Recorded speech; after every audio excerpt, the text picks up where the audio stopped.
اور واللہ اتنی پیاری آیات تھیں، اگر میں اس کو ڈیٹیل کرنا شروع کرتی نا تو پورا مہینہ ہی لگ جاتا. لیکن وہی بات ہے کہ کیونکہ قرآن کا یہ بہت بڑا اعجاز ہے کہ جتنا ہم آگے جاتے جاتے ہیں نا تو اللہ سبحانہ تعالیٰ سیم چیز ہمیں ڈفرینٹ اینگل سے سمجھا رہے ہوتے ہیں. تو انشاءاللہ پھر دوبارہ سے ایسی جب آیات آئیں گی تو ان کو اور ڈیٹیل اور دوسرے اینگل سے دیکھیں گے. جیسے ابراہیم علیہ السلام کا واقعہ ہم شروع سے پڑھیں اور ہر دفعہ حضرت آدم کا واقعہ بھی، اور ہر دفعہ ایک ڈفرینٹ اینگل سے ہمارے سامنے آتا ہے. تو انشاءاللہ میں کوشش کروں گی کہ اس وقت میں یہ سارے جو کمپلیٹ کر سکوں ان آیات کو. حدیث سے ہم کلاس شروع کرتے ہیں.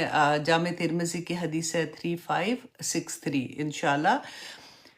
حضرت ابو وائل رحمہ اللہ علیہ فرماتے ہیں کہ ایک مکاتب غلام تھے، وہ حضرت علی کے پاس ہے. مکاتب اس کو کہتے تھے، جیسے غلامی تو تھی نا، میں نے جیسے آپ کو بتایا ہوا تھا کہ یہ تو شروع سے غلامی چل رہی تھی کہ لوگ انسان بکتے تھے، جیسے جانور بکتے ہیں نا، اسی طرح سے انسان بھی بکتے تھے. جب یہ راستے میں جاتے تھے، قافلے لوٹتے تھے، تو نہ صرف وہ مال لوٹتے تھے بلکہ وہ جو لوگ ہوتے تھے نا قافلے والے، ان کو بھی اپنا غلام بنا کے لے جاتے تھے اور ان کو پھر مارکیٹ میں جا کے جیسے بیچنا ہوتا ہے. تو غلام تو بک رہے تھے ہمیشہ سے. تو اب رسول اللہ صلی اللہ علیہ وسلم نے یہ کیا تھا کہ جو غلام جو ہے، کیونکہ انہوں نے اب خریدا ہوا ہے تو اس کو آزاد کیسے کریں، تو کوئی نہ کوئی خریدتا تھا، اس کو آزاد کر دیتا تھا پھر اس طرح سے. تو رسول اللہ نے یہ بھی کہا کہ جو غلام اپنی مرضی سے آزاد ہونا چاہتا ہے، اپنی قیمت سے، جیسے اپنے مالک سے یہ بات کر لے کہ میں اتنے پیسے تمہیں دوں گا اتنی مدت تک میں، تو پھر میں آزاد ہو جاؤں گا. تو وہ پھر مالک جو ہے اس کا یہ ہوتا تھا کہ وہ اس کو یہ ماننا ہوتا تھا. تو اسی طرح سے یہ غلام تھے جو حضرت علی کے پاس آئے اور آ کے انہوں نے کہا کہ میں نے اس طرح سے وعدہ کیا ہے اپنے مالک سے، لیکن میں اس وعدے کو پورا نہیں کر پا رہا ہوں کیونکہ میرے پاس پیسے نہیں ہیں آزاد ہونے کے لیے. اور میں میرے اب یہاں پہ نا بہت سے لوگ ایسے ہوتے ہیں جن کے اوپر قرض ہے کسی نہ کسی صورت میں، اگر بینک کا دینا ہے یا لوگوں کا دینا ہے یا کسی بھی طرح سے، تو ان کے لیے بہت پیاری حدیث ہے کہ انہوں نے کہا کہ میں کتابت میں مقررہ شدہ مال جو ہے وہ ادا کرنے سے قاصر ہوں.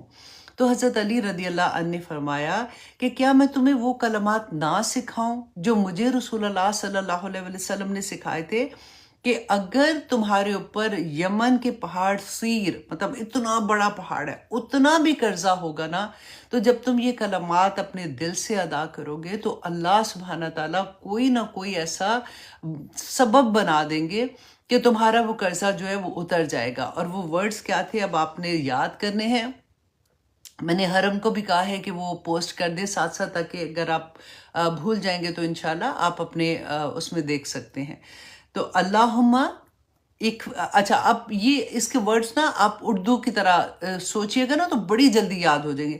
اللہم مکفنی، اے اللہ کافی ہو جا، بحلالی کا اپنے حلال سے، ان حرامی کا مجھے حرام سے بچا کر، وَأَغْنِنِي اور مجھے غنی کر دے، مطلب اللہ سب سے بے نیاز کر دے، بِفَضْلِكَ اپنے فضل سے، عَمَّن سواک سوائے اپنے. اچھا اب آپ دیکھیں اس کے ورڈز بہت آسان ہیں. جب آپ میمورائز کرنے لگیں گے پہلے آپ 7 دفعہ وہ پڑھ لیجئے گا. سنکریو کا فلا تنسا، میں نے آپ کو بتایا تھا نا، سورۃ اعلیٰ کی جو آیات تھی کہ اللہ سبحانہ تعالیٰ نے رسول اللہ صلی اللہ علیہ وسلم کو یہ کہا تھا کہ آپ اس کو ریپیٹ نہ کریں، ہم آپ کو یاد کرائیں گے، تو وہی آپ نے پڑھ لینی ہے اور پھر آپ نے اس کو یاد کرنا ہے. پتہ ہے آپ اگر ان ورڈز کو توڑ کے آپ اردو کی طرح سمجھیں گے نا، اللہم تو ہم سب کو آتا ہے، پھر اللہم اکفنی، یہ اکفنی کی طرح لکھا ہوا ہے نا، تو ہم اردو میں بھی کہتے ہیں کافی ہو جا، تو آپ وہ مائنڈ میں اگر رکھیں گے.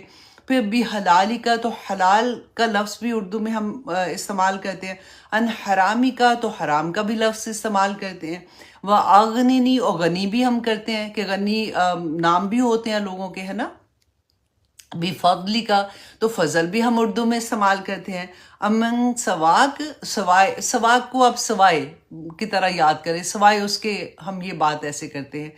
تو آپ کو بہت آسان، پہلے نا اس کو انڈر لائن کر کر کے کہ یہ اردو کا ورڈ ہے، یہ اردو کا، یہ اردو کا، یہ اردو کا، پھر اس کے بعد آپ اس کو چھوٹے چھوٹے پیسز میں یاد کریں تو آپ کو بہت جلدی یاد ہو جائے گا. اب پھر آپ اپنی نماز میں شامل کر لیں، آپ اتحیات جب پڑھتے ہیں آپ اس میں شامل کر لیں، سجدوں میں بھی مانگے. لیکن اگر تو کسی کا قرض دینا تو پھر تو بہت ہی زور و شور سے مانگ سکتے ہیں، کیونکہ رسول اللہ کا وعدہ تو حق ہے نا، سچا ہے سارا. اور آپ بلیو کریں، کئی دفعہ ہم سوچتے ہیں نا ایسی باتوں پہ کہ لوگ اتنا بڑا قرضہ ہے تو یہ کون ادا کرے گا، کیسے ہوگا، یہ آیت پڑھنے سے تو کیسے ہوگا. اللہ سبحانہ تعالیٰ جہاں پہ یہ کام ہونا ہے نا اس کے دل میں یہ القاء کروا دیں گے فرشتوں سے، اور کوئی آپ کی مدد کرنے آ جائے گا. اور میں نے واللہ بہت دفعہ دیکھا ہے، ابھی ریسنٹلی کسی کا ہوا تھا، بہت بیچاری غریب تھیں لیکن ان کے پاس قرضہ بہت تھا بینک کا، اور ان کا گھر جو تھا وہ بینک لے رہا تھا واپس. تو وہ جیسے بھی انہوں نے جس کو بھی کہا، انہوں نے آگے جس کو کہا انہوں نے آگے کہا، تو ایسے کہتے کہتے انہوں نے مجھے بتایا کہ کوئی ان کو نہیں جانتا، ٹھیک ہے، وہ تو جو پہلی والی تھی نا ان کی کوئی کام والی تھی. تو کہتی ہے کہتے کہتے کسی نے 10، کسی نے 15، کسی نے 20، کسی نے 30، جیسے بھی دیے، اس کا پورا قرضہ اتر گیا. تو اللہ سبحانہ تعالیٰ پہ جب ٹرسٹ ہوتا ہے نا تو اللہ سبحانہ تعالیٰ وہ کام کروا دیتے ہیں. کئی دفعہ تو ہوتا ہے کہ جو کہہ رہا ہے تو کسی اور کی نیکی، فار ایگزامپل میں نے اگر کرنا ہے کسی کو 5-10 دینے ہیں تو مجھے اللہ سبحانہ تعالیٰ میرے سے وہ نیکی کرانا چاہتا ہے تو مجھے موقع دے دیتا ہے، اور اللہ سبحانہ تعالیٰ میرے اندر وہ القاء کروا دیتے ہیں کہ میں یہ کام کروں. اسی طرح سے جب آپ لوگوں کو بھی اللہ نہ کرے کبھی کسی کو ضرورت پڑتی ہے، یا پھر آپ کو ایدر وے اس وے سے ضرورت پڑتی ہے یا دینے والے ہاتھ سے ضرورت پڑتی ہے، تو اب یہ دیکھا کرے کہ اللہ سبحانہ تعالیٰ کا کرم ہی کرم ہے، ادھر بھی کرم ہے ادھر بھی کرم ہے، الحمدللہ. اس کے لیے میں نے بہت سی اور بھی حدیث پڑھی تھی، بہت پیاری تھی، کہ جیسے اگر کسی نے قرضہ لیا ہوتا ہے، اگر آپ سے پیسے لیے ہوئے ہیں وہ واپس نہیں دے سکتا، اور آپ کو پتہ ہے کہ اس کے حالات ایسے ہیں کہ وہ نہیں دے سکتا، اور آپ اس کو ٹائم دیتے ہیں، تو جتنا وقت آپ نے دیا ہوتا ہے نا، جو وقت کراس کرنے کے بعد کا، تو وہ ایوری ڈے اتنے پیسے آپ کے صدقہ ہوتا ہے. کتنی بڑی بات ہے نا. اور اگر آپ اس کو معاف کر دیتے ہیں تو شیورٹی ہے آپ کی جنت کی. تو بہت پیاری حدیث ہے. انشاءاللہ جی وقت ملتا رہے گا تو انشاءاللہ آپ کے ساتھ شیئر کرتی رہوں گی. تو آئیے ہم اپنے سبق کی طرف آتے ہیں. ہم کر رہے تھے سورۃ ابراہیم، اور اس کی آج انشاءاللہ ہم آیت نمبر 39 کریں گے. تو سورۃ ابراہیم کا ہم نے لاسٹ جو کلاس کی تھی اس میں ہم حضرت ابراہیم علیہ السلام کی دعاؤں کا پڑھ رہے تھے کہ انہوں نے کیا کیا دعا کی تھی. اور اسپیشلی ہم یہ دیکھیں گے کہ جب وہ اپنے بچے کو چھوڑ کے آئے تھے، اب وہاں پہ آپ یہ دیکھیے کہ اپنے بیٹا جو دودھ پیتا بچہ اور ساتھ اپنی بیوی کو ایک ایسی وادی میں چھوڑا ہے جہاں پہ نہ پانی ہے نہ انسان ہے، کچھ بھی نہیں ہے، اور ایک ایسی وادی میں چھوڑے. اس میں مفسرین یہ لکھتے ہیں کہ اب کیونکہ یوزلی ہوتا ہے نا کہ بندہ سوچتا ہے اچھا یہ فلاں رسول اللہ نے یہ کہا تھا، یہ کیا تھا تو ہم بھی کریں گے تو وہ سنت ہے. تو ہمارے لیے یہ نہیں ہے، ایسا نہیں ہے کہ کوئی اپنی بیوی کو کہیں ایسی جگہ چھوڑے کہ میں تو ابراہیم کی سنت پوری کر رہا ہوں. نہیں، ان کو اللہ سبحانہ تعالیٰ کی طرف سے وحی آئی تھی، اللہ کا حکم تھا جو انہوں نے پورا کیا تھا. تو ہمیں تو ایسا کچھ نہیں ہے نا. اس لیے میں نے کہا یہ میں بتا دوں، یہ نہ ہو کہ بعد میں یہ ہوتا ہے کہ یہ تو اتنا بڑا کام تھا، اتنی اللہ نے تعریف کی ان کی اس بات پہ. تو اچھا جی، اب یہ تھا کہ ابراہیم علیہ السلام اپنے بچے کو اور اپنی بیوی کو جب چھوڑ کے وہاں سے آ رہے ہیں تو ان کے لیے جو دعائیں کر رہے ہیں، تو اس سے پتہ چلتا ہے کہ ہم نے یہ پڑھا بھی نا کہ باپ کی دعا، ماں کی دعا تو لگتی ہے ڈیفینیٹلی، لیکن ماں کی عادت ہوتی ہے نا دعائیں کرتی رہتی ہے، اس کے منہ سے اور کچھ نکلتا ہی نہیں اولاد کے لیے.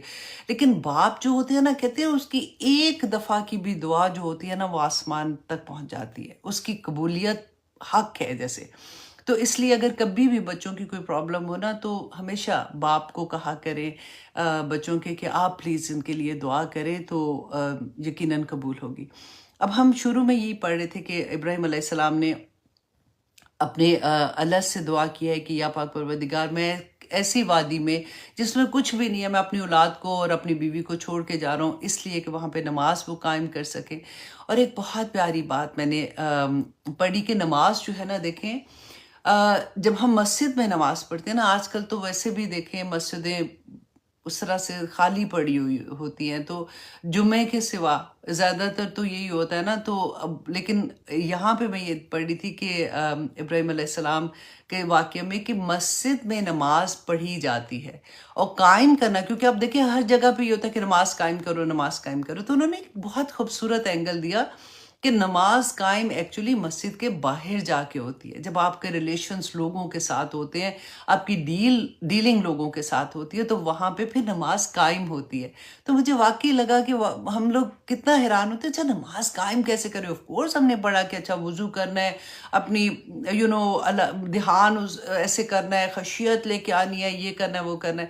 لیکن مجھے یہ بات بہت پیاری لگی کہ واقعی مسجد میں، یا ہم عورتیں تو گھروں میں پڑھتی ہیں، تو جب ہم نماز پڑھتے ہیں تو ہم نماز پڑھ رہے ہوتے ہیں. اور جب ہم لوگوں کے درمیان آتے ہیں، جب ہم حقوق و فرائض کے درمیان آتے ہیں، اور جب ہم ایسی چیزیں کرتے ہیں، ایکچولی اس نماز کو قائم ہم ادھر جا کے کرتے ہیں. تو انشاءاللہ جی اب دیکھتے ہیں کہ آیت نمبر 39 سورۃ ابراہیم. اعوذ باللہ من الشیطان الرجیم، بسم اللہ الرحمن الرحیم. حضرت ابراہیم علیہ السلام فرما رہے ہیں الحمدللہ الذی وہب لی علی الکبر، کہ تمام کی تمام تعریفیں اور شکر اللہ سبحانہ تعالیٰ کے لیے ہے. الذی، وہ جس نے وہب لی، عطا کیا مجھے، الی الکبر، باوجود بڑھاپے کے، اسماعیل و اسحاق، اسماعیل اور اسحاق. اب یہاں پہ آپ یہ دیکھیں، سب سے پہلی بات ہے کہ جن کو اللہ سبحانہ تعالیٰ نے ابھی تک اولاد نہیں دی ہے، وہ یہ سوچیں کہ اس ایک آیا سے اتنا سکون ملتا ہے یہ پڑھ کے کہ اللہ سبحانہ تعالیٰ سے دعا کرتے رہیں. کب قبولیت کا وقت ہو جاتا ہے، کیونکہ ابراہیم علیہ السلام نے یہ دعا کی تھی. اب یہاں پہ یہ نہیں انہوں نے کہا کہ مجھے اللہ نے ویسی، جیسے ہم عطا کیا نا، جیسے دیکھنا، چلنا، سننا، ہم نے مانگا نہیں، ہمیں عطا ہو گیا. اسی طرح سے ابراہیم علیہ السلام نے یہاں پہ جو کہا نا کہ مجھے اللہ کا شکر ہے جس نے عطا کیا مجھے میرے بڑھاپے میں اسماعیل اور اسحاق. اور کیوں عطا کیا؟ ان ربی لسمیع الدعا، کہ میرا جو اللہ ہے نا وہ دعا قبول کرنے والا ہے. تو دیٹ مینس کہ ابراہیم علیہ السلام دعا کرتے رہے اللہ سبحانہ تعالیٰ سے، اور دعا دیر سے قبول ہوئی لیکن قبول ہوئی. اچھا دوسرا آپ دیکھیں کہ یہ دعا قبولیت کے بعد جیسے وہ اللہ کا شکر ادا کرنا. کوئی بھی دعا جب انسان کی قبول ہوتی ہے تو سب سے پہلے شکر کا سجدہ کیا کریں. اور شکر کے لیے نا کئی دفعہ ہوتا ہے کہ ہم کیا لفظ ادا کریں، کیونکہ ہم انسان ہیں نا، ہمارے پاس لفظ ہی نہیں ہوتے کہ ایک دفعہ شکر ادا کیا تو شکر تو نہیں ادا ہوگا نا، تو ہم کیا کریں.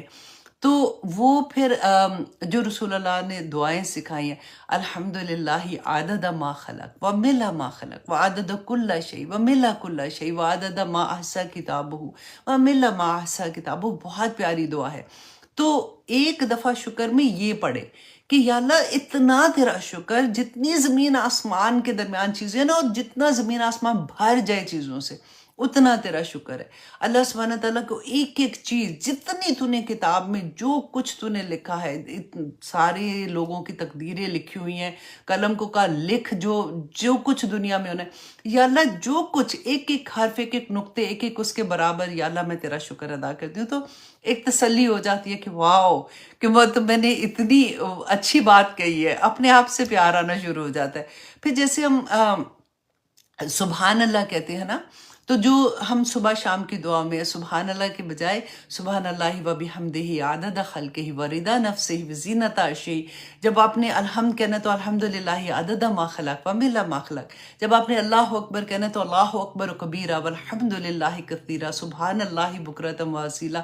تو اس طرح سے نا ایک فلفلمنٹ ہوتی ہے کہ میں نے کچھ تو بہتر کر لیا نا. تو اس لیے خالی خالی خالی خالی پڑھنے سے اس طرح سے پڑھا کریں تو آپ کو بھی بہت مزہ آئے گا انشاءاللہ. اور دوسری بات یہی کہ اللہ سبحانہ تعالیٰ سے دعا کرنے سے اللہ یہاں پہ کیا ہمیں سبق ملتا ہے کہ اللہ دعا قبول کرتے ہیں. دعا تقدیر سے لڑ جاتی ہے، یہ آپ یاد رکھیے گا. جب آپ دل سے دعا مانگتے ہیں، دعا کبھی بھی رد نہیں ہوتی ہے. آپ کیونکہ میں ہمیشہ کہتی ہوں ادھر فیصلہ ہو جاتا ہے نا، تبھی توفیق ملتی ہے دعا کرنے کی بھی، تبھی یہ آنسوں کے گرنے کی بھی توفیق ملتی ہے. توفیق تو اللہ نے دینی ہے نا. تو جب آپ دعا کے لیے ہاتھ اٹھاتے ہیں تو دعا اس طرح سے مانگے کہ جیسے کوئی ایسا شخص ہے کہ جو آپ کی حاجت اتنی بڑی ہے تو آپ اس کے سامنے بیٹھ کے کچھ چیز کہہ رہے ہیں، تو آپ اپنی کام والی کو سوچ لیں کہ جب اس کی اتنی بڑی کوئی حاجت ہے تو وہ آپ کے سامنے وہ حاجت کیسے رکھتی ہے، ٹھیک ہے؟ اس سے آپ کو اندازہ ہوگا کہ ایسے نہیں کیا کر کے وہ اٹھ کے بھاگ گئے، ایسے نہیں کرنا۔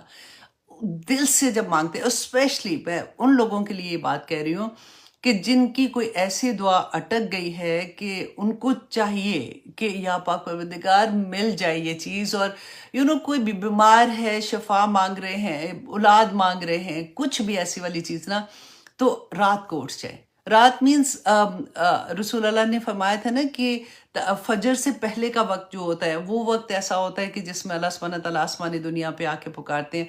تو فجر کے لیے تو اٹھنا ہی اٹھنا ہے نا، تو اس سے تھوڑا پہلے اٹھ جائے، آدھا گھنٹہ پہلے اٹھ جائیں۔ اور وطر میں جو ہم دعا کرتے ہیں نا ہاتھ اٹھا کے، وطر میں ساری دعائیں پہلے عربی میں مانگ لیں جتنی آپ کو آتی ہیں، پھر اپنی زبان میں مانگیں، جو دل چاہتا ہے اللہ سبحانہ تعالیٰ سے مانگیں، اور اللہ سبحانہ تعالیٰ کو واسطہ دیں اس بات کا کہ یا پاک پروردگار، میرے نبی نے کہا تھا کہ آپ آسمان دنیا پہ آ کے پکارتے ہیں، ہے کوئی مانگنے والا جس کو میں عطا کروں، تو یا اللہ میرے ہاتھ اٹھے ہوئے ہیں، مجھے یہ عطا کر دیں۔ اور اللہ سبحانہ تعالیٰ آپ جانتے ہیں کہ یہ میرے لیے ٹھیک ہے کہ نہیں، لیکن آپ تو اس کو ٹھیک کر سکتے ہیں، آپ اسی چیز کو میرے حق میں بہترین کر کے قبول کر لیں۔ اور اللہ سے باتیں کر کے نا جیسے، تو پھر وہ بہت پیار آتا ہے اپنی دعا پہ بھی۔ تو ایک دعا بلکہ میں نے ریسنٹلی یاد کی تھی، بہت پیاری ہے، وہ تھوڑی لمبی ہے، میں کبھی انشاءاللہ ایک چھوٹی سی ویڈیو بنا دوں گی۔ اللہم انکا تسمع کلامی و ترا مکانی و تعلم سری والانیاتی، بہت پیاری دعا ہے کہ اللہ تو جانتا ہے میں کہاں پہ کھڑی ہو کے میں تجھ سے کیسے بات کر رہی ہوں، تو میری آواز بھی سن رہے، یا پاک پروردگار میں اس حال میں ہوں کہ میں بالکل بکھری ہوئی ہوں۔ اس کا پورا اردو میں بھی اگر میں آپ کو بتاؤں گی تو you will just love it کہ او مائی گاڈ، یہی تو میں اللہ سے کہنا چاہتی تھی کہ یا اللہ میں کہتے میں آنسو میرے نکل رہے ہیں، یا پاک پروردگار میں کیسے تجھے راضی کروں کہ تو میری بات سن لے۔ اور پھر اللہ سبحانہ تعالیٰ سے آخر میں دعا کرتے ہیں کہ یا پاک پروردگار، میں نے جب بھی تجھ سے دعا کی ہے میں کبھی ناکام نہیں رہی ہوں۔ تو پھر وہ یہ میں دعا مجھے کہیں ملی ایز سچ لکھی ہوئی نہیں ملی ہے، میں نے اپنے ہاتھ سے بیسیکلی لکھی ہوئی ہے۔ تو انشاءاللہ میں آپ لوگوں کو ضرور یہ بتاؤں گی، چھوٹی چھوٹی کر کے سکھا دوں گی انشاءاللہ، یہ تین سینٹنس کر کے نا، تو پھر آپ کو مزہ آئے گا انشاءاللہ۔ تو یہاں پہ ہم یہ دیکھ رہے تھے کہ ابراہیم علیہ السلام اللہ سبحانہ تعالیٰ سے دعا کر رہے ہیں اور کہہ رہے ہیں کہ اللہ کی تعریف بیان کر رہے ہیں کہ اللہ نے میری دعا قبول کی اور مجھے بڑھاپے میں اسماعیل اور اسحاق علیہ السلام جو تھے وہ ان کو عطا کیے۔ اب یہاں پہ میں پڑھی تھی شاہ ولی اللہ جو تھے نا، ان کے بیٹے تھے شاہ عبدالعزیز، ان کے نواسین پوتے تھے، ان کا نام بھی یہی تھا۔ تو وہ یہ والی آیات جو تھے وہ بہت پیار سے پڑھا کرتے تھے اور بہت زیادہ پڑھا کرتے تھے کہ اللہ سبحانہ تعالیٰ مجھے یہ تو نے عطا کیا۔ تو اسی لیے پتہ ہے مزہ آتا ہے کہ قرآن پاک میں کوئی بھی ایسی آیات جب ہم پڑھتے ہیں، جیسے میں نے آپ کو سنکریو کا فلا تنسا، حالانکہ میں نے کبھی کسی نے کہا نہیں ہے، لیکن ایسے لگتا ہے کہ یہ اسی لیے تو اللہ سبحانہ تعالیٰ نے کہا تو ہم پڑھنا شروع ہو جاتے ہیں۔ اسی طرح سے جو شاہ ولی اللہ ہے نا، ان کے بیٹے جو تھے شاہ عبدالعزیز، وہ یہ بہت پڑھا کرتے تھے کیونکہ ان کی فیملی میں یہ دونوں بچے تھے اور بہت نیک تھے۔ اللہ سبحانہ تعالیٰ ان کے درجات بلند کرے۔ تو آگے دیکھیے اللہ سبحانہ تعالیٰ فرماتے ہیں، اب آگے کیا انہوں نے دعا کی، پہلے تو اپنے بچوں کی تھینک یو اللہ سبحانہ تعالیٰ کو کہا کہ اللہ تو نے مجھے اولاد دیا، جیسے ہم اپنی اولاد کے لیے اللہ کا سب سے پہلے شکر ادا کریں، یا اللہ تیرا شکر ہے تو نے مجھے اولاد کی نعمت عطا کی ہے۔ اور پھر کیا، ربی جعلنی، یہ وہی دعا ہے جو ہم نماز میں پڑھتے ہیں نا، اتحیات میں پڑھتے ہیں، ربی جعلنی مقیم الصلاۃ، اے اللہ مجھے سب سے پہلے، اب دیکھیں آپ کو نماز میں دعا کرنے کا طریقہ بتایا جا رہا ہے۔ ہم یوزلی کیا کرتے ہیں نا کہ سب سے پہلے شروع ہوتے ہیں تو بچوں سے سٹارٹ کرتے ہیں، پھر ہسبینڈ، پھر ماں باپ، پھر جیسے جیسے سب کی دعائیں کر کے پھر آخر میں بندہ یہ کہتا ہے کہ ہائے میں تو اپنے لیے تو میں دعا ہی نہیں کرتی۔ اور اکثر ہم یہ کرتے ہیں کہ اپنے لیے تو وقت ہی نہیں ہوتا، میں اپنے لیے کیا دعا کروں، میں تو بچوں میں ہی پھنسی ہوئی ہوں۔ تو لیکن ایسے نہیں کرنا، پہلے اپنے لیے دعا کرنی ہے۔ یہی طریقہ ہمیں ابراہیم علیہ السلام نے بتایا، کیونکہ جب ہمارا ایمان پکا ہوگا، جب ہماری صحت ٹھیک ہوگی، جب ہمارے اوپر اللہ کے کرم ہوں گے، تو تب بھی ہم دوسروں میں بانٹنے والے ہوں گے نا۔ تو یہ دعا کرے ربی جعلنی مقیم الصلاۃ کہ اے اللہ مجھے نماز قائم کرنے والا بنا دے، ومن ذریاتی اور میری اولاد میں سے، من کا مطلب یہ ہے کہ سارے نہیں، مطلب میری اولاد میں سے وہ جو مومن ہے۔ اب یہاں پہ دیکھیے کہ یہ میں کیوں آپ کو کہہ رہی ہوں، کیونکہ ہم نے سورۃ البقرہ میں پڑھا کہ جب اللہ سبحانہ تعالیٰ نے ابراہیم علیہ السلام سے کہا تھا انی جاعلک امامہ، کہ میں آپ کو پوری لوگوں کے تمام انسانیت کے لیے میں آپ کو امام بنانے والا ہوں، تو حضرت ابراہیم علیہ السلام نے اللہ سبحانہ تعالیٰ سے کویسچن یہ پوچھا تھا کہ پھر میری ذریات میں سے بھی آپ امام بنیں گے؟ تو اللہ سبحانہ تعالیٰ نے کہا کہ نہیں، میرا ان کے ساتھ وعدہ نہیں، جو نیک ہوگا وہ بنے گا، جو ظالم ہوگا اس کے لیے کوئی وعدہ نہیں ہے۔ تو اس کی وجہ سے ابراہیم علیہ السلام نے یا من ذریاتی کا لفظ کہا کہ جو نیک ہے، جو ظالم نہیں ہوں گے، جو شرک نہیں کرنے والے ہوں گے، تو اللہ سبحانہ تعالیٰ ان کو بھی نماز قائم کرنے والا بنا دے۔ ربنا اے ہمارے رب، وتقبل دعا کہ اے میرے رب ہماری میری دعا کو قبول کر لے۔ اب دیکھیے یہ لفظ جو ہے نا ربنا وتقبل دعا، بالکل ایسے ہی ہے جیسے ہم اردو میں نہیں کہتے کہ یا اللہ میری دعا قبول کر لے، یا اللہ میری دعا قبول کر لے۔ یہ بالکل وہی سینٹنس ہے کہ یہ دعا کرنے کے بعد اللہ سبحانہ تعالیٰ سے اپنے لیے اور اپنی اولاد کے لیے، اپنی ذریات کے لیے کیا مانگ رہے ہیں کہ نماز قائم کرنے والا بنا دے اور میری اللہ سبحانہ تعالیٰ دعا قبول کر لے۔ آگے دیکھیے آیت نمبر 41 میں دعا کریں ربنا اغفر لی ولوالدی وللمؤمنین یوم یقوم الحساب۔ اے اللہ ربنا اغفر لی، پھر وہی بات کہ پہلے اپنے لیے نا، کہ اے اللہ مجھے بخش دے، ولوالدی اور میرے والدین کو، وللمؤمنین اور تمام مومنین کو، یوم یقوم الحساب، حساب کے دن، کس دن؟ قیامت کے دن، جس دن حساب قائم ہوگا۔ اب یہاں پہ دیکھیے کہ ہم نے اکثر یہ پڑھا ہے، اب یہ غور سے سننے کی بات ہے۔ ہم کہتے ہیں نا کہ جب کسی کی ڈیتھ ہو جاتی ہے تو اس کا صدقہ جاریہ ہے، اس کا نافع علم ہے جو وہ چھوڑ کے جاتا ہے اور لوگ اس کو فالو کرتے ہیں، وہ علم جو اس کے لیے صدقہ جاریہ بن جاتا ہے۔ نمبر 2 میں ہم یہ کہتے ہیں کہ وہ جو صدقہ جاریہ اس نے اپنے لیے کیا، جیسے ایک کہیں پہ کنواں پانی کا لگا دیا، پانی کر دیا، کسی کو کوئی ایسی چیز کر دی جو بعد میں بھی چلتی رہی تو اس کے لیے صدقہ جاریہ بن جائے گی۔ اینڈ جو تیسری چیز ہے، یا وہ پہلی سمجھ لیں، تیسری سمجھ لیں، نیک اولاد ہے جو اپنے والدین کے لیے استغفار کرتی ہیں، اور رسول اللہ نے بتایا بھی تھا کہ اللہ سبحانہ تعالیٰ جب مومنین کے درجات بلند کرتے ہیں جنت میں، تو کہتے ہیں کہ یا پاک پروردگار ہمارے درجات یہ اتنے بلند کیوں ہوئے ہیں؟ تو اللہ سبحانہ تعالیٰ فرماتے کہ تمہاری اولاد تمہارے لیے استغفار کر رہی ہے۔ تو ان کے تو اعمال بند ہو جاتے ہیں، وہ تو نہیں کر سکتے، لیکن اولاد، نیک اولاد پیچھے سے ماں باپ کو بھیج رہی ہوتی ہے۔ تو یہاں پہ آپ یہ دیکھیے، پھر اکثر کویسچن یہ ہوتا ہے کہ اچھا صرف اولاد کا نیکی کا عمل جو ہے وہ آگے جا رہا، باقیوں کا نہیں جا رہا؟ تو یہاں پہ اس کی گواہی ملتی ہے کہ نہیں جاتا ہے۔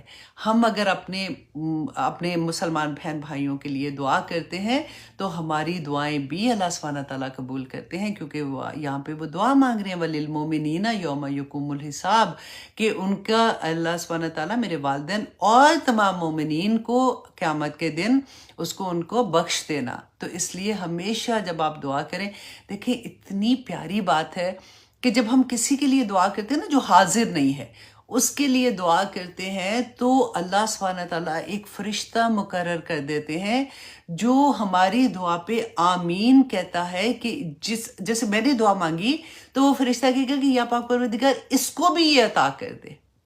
فرشتے ہمارے لیے دعا کرتے ہیں، کتنی بڑی بات ہے نا۔ تو اس لیے ہمیشہ دوسروں کے لیے دعا کیا کریں، اور وہی اللہ سبحانہ تعالیٰ ہمارے لیے آمین کر دیتے ہیں۔ اب آگے دیکھیے آیت نمبر 42 میں اللہ سبحانہ تعالیٰ فرماتے ہیں وَلَا تَحْسَبَنَّ اللَّهَ، کہ ہرگز نہ تم یہ گمان کرنا کہ اللہ غافل ہے عَمَّا يَعْمَلُ الظَّالِمُونَ، اللہ اکبر، کہ اللہ غافل ہے ظالموں کے عمل سے۔ اب یہاں پہ کیا ہوا تھا کہ دیکھیں دماغ میں یہ سوال آ جاتا ہے کہ یہ جو ظالم ہے ان کے لیے اللہ سبحانہ تعالیٰ ان کو کیوں سزا نہیں دے رہے؟ یہ تو پھل پھول رہے ہیں ہمیں جو نظر آ رہے ہوتے ہیں، اس کا جواب یہاں پہ اللہ سبحانہ تعالیٰ نے فرمایا کہ یہ مت سوچنا، یہ کہیں دماغ میں نہ آ جائے کہ اللہ غافل ہے، یہ جو کچھ کر رہے ہیں اللہ کو نہیں مان رہے، شرک بھی کر رہے ہیں، گناہ کے کام کر رہے ہیں، اللہ کے حکم نہیں مان رہے، اللہ سبحانہ تعالیٰ تو ان کو کچھ نہیں کہہ رہے، اللہ کو شاید پتہ ہی نہیں چل رہا، نعوذ باللہ۔ اللہ سبحانہ تعالیٰ فرماتے ہیں کہ نہیں، ایسا نہیں ہے، جو کچھ بھی یہ عمل کر رہے ہیں اللہ ان کو جانتا ہے۔ انما، اور وجہ کیا ہے کیوں اللہ نے ان کو پکڑا، انما یؤخرہم، کہ بے شک اللہ سبحانہ تعالیٰ ڈھیل دے رہا ہے، لیومن، اس دن کے لیے، تشخصو، جس دن پتھرا جائیں گی، فیہ الابصار، اس میں آنکھیں پتھرا جائیں گی، اس دن تک اللہ سبحانہ تعالیٰ ان کو مہلت دے رہا ہے۔ اب دیکھیے اللہ کی مہلت دینا بھی کتنا اللہ کا کرم ہے کہ ہم کافروں کو تو چھوڑے، ہم چلو اپنی اولاد کو دیکھ لیں، ہم میں سے ہمارے اپنے بچوں میں سے بہت سے بچے ہیں جو نماز نہیں پڑھ رہے ہوتے 5 وقت کی، یا پھر کوئی ایسا کام کر رہے ہوتے ہیں، یا فار ایگزامپل پردہ نہیں کر رہے ہیں، جو اللہ سبحانہ تعالیٰ کے احکامات ہیں اس طرح سے وہ نہیں کر رہے ہیں۔ تو اللہ سبحانہ تعالیٰ کا یہ اس سے بڑا کرم کیا ہوگا کہ اللہ سبحانہ تعالیٰ موقع دے رہے ہیں، شاید پلٹ آئیں، شاید پلٹ آئیں، توبہ کر لیں، کیونکہ میرے اللہ کا وعدہ ہے کہ اگر وہ پلٹ آئیں گے تو زمین سے آسمان تک کے گناہ لے کے آ جائیں گے، تو اللہ سبحانہ تعالیٰ سب کو نیکیوں میں بدل دیں گے انشاءاللہ۔ اور اللہ سے دعا کرے کہ اللہ سبحانہ تعالیٰ ہم سب کی اولاد کو انشاءاللہ اپنے صحیح ہدایت نصیب کرے اور ان کو صحیح راستے پر چلائے، آمین۔ تو یہاں پہ اللہ سبحانہ تعالیٰ فرما رہے ہیں کہ وہ دن تو آ کے رہنے والا ہے۔ میں سوچنا کہ اللہ سبحانہ تعالیٰ ایسے ہی ڈرا رہے ہیں، اللہ سبحانہ تعالیٰ وہ دن کی ہولناکیاں بیان کر رہے ہیں کہ جس دن آنکھیں تمہاری پتھرا جائیں گی۔ پتھراتی کب ہے آنکھیں؟ جیسے آپ دیکھو کوئی ہولناک چیز دیکھتے ہیں نا تو بندہ ایک دم سے سانس رک جاتا ہے، دل ایسے لگتا ہے کہ گلے میں دھڑکنا شروع ہو گیا، وہ والی۔ آپ ورڈز دیکھیے آگے اللہ سبحانہ تعالیٰ کیا فرما رہے ہیں، مخطئینا، کہ تیزی سے دوڑنے والے، مقنعی، اور اوپر اٹھائے ہوئے، رؤوسہم، اپنے سروں کو، لا یرتدو، کہ نہیں لوٹے کی، علیہم طرفہم،